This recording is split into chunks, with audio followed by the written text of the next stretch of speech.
Bonjour, alors aujourd'hui je vais vous parler de Comportement et posture, le livre d'Hélène Roche. Ça c'est l'ancienne couverture que vous pourrez trouver donc en livre d'occasion.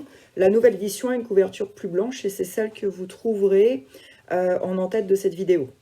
Alors c'est un petit livre, il fait environ, enfin non, il fait 112 pages. Il est très peu cher puisqu'il vaut 16,50 € et malgré tout il est ultra complet et j'adore ce livre. À chaque fois je demande à tous mes élèves qui veulent préparer les savoirs d'équitation éthologique d'acheter ce livre parce que là-dedans vous trouverez vraiment toutes les réponses aux questions des savoirs. Du reste, à la fin, Hélène a marqué un petit questionnaire. Il y a des petits questionnaires comme ça à peu près qui correspondent au savoir. Alors malgré qu'il soit petit, il contient 10 chapitres. Donc je vais vous lire les titres. Donc qu'est-ce que l'éthologie? Donc ça c'est très intéressant parce qu'il y a souvent d'énormes confusions. Apprendre à observer, ça aussi très intéressant parce que souvent les humains ne savent pas du tout observer les chevaux. Le monde sensoriel du cheval, parce que là aussi il y a d'énormes confusions entre ce que sent et ne sent pas le cheval, comment il voit, comment il ne voit pas. La communication entre les chevaux, aussi très intéressant parce que comme ça nous apprend nous-mêmes à communiquer avec lui. L'organisation sociale du cheval, là encore, ça nous apprend à mieux communiquer avec lui. L'emploi du temps du cheval, souvent les gens se trompent parce qu'ils voient les chevaux vivre au box et ils n'ont aucune idée de la vraie vie du cheval. Les contraintes de la vie domestique, c'est bien de s'en rendre compte. Et puis, 8e chapitre, la notion des principes d'apprentissage. Donc ça, très important parce que c'est ce que tout le monde devrait savoir pour pouvoir s'occuper d'un cheval et monter à cheval, puisqu'elle va parler des apprentissages associatifs, non associatifs, des renforcements, des punitions.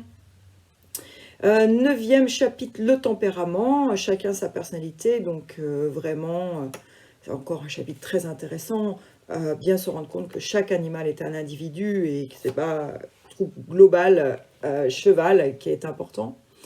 Et les conséquences des comportements de prédation. Ça aussi, je crois que c'est une question du savoir 1 ou 2, et c'est très important comme question.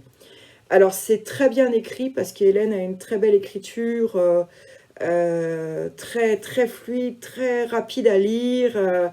On ne se heurte pas sur des phrases compliquées, bien qu'elles soient scientifiques.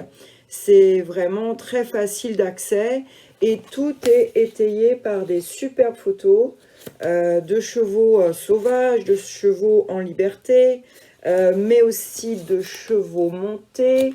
Donc ça doit être pour les apprentissages. Là, on la voit avec son propre cheval sur toute une montage. Alors, je pense que la nouvelle édition est pareille, hein. Il doit y avoir des petits changements, mais je ne pense pas qu'il y ait d'énormes changements.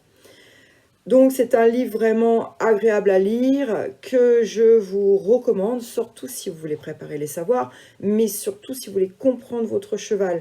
Vous allez y trouver une mine d'informations. Moi qui ai passé le diplôme universitaire d'éthologie équine à Rennes avec Martine Ausberger, en fait, il y a beaucoup de ce que nous avons vu du DU là-dedans.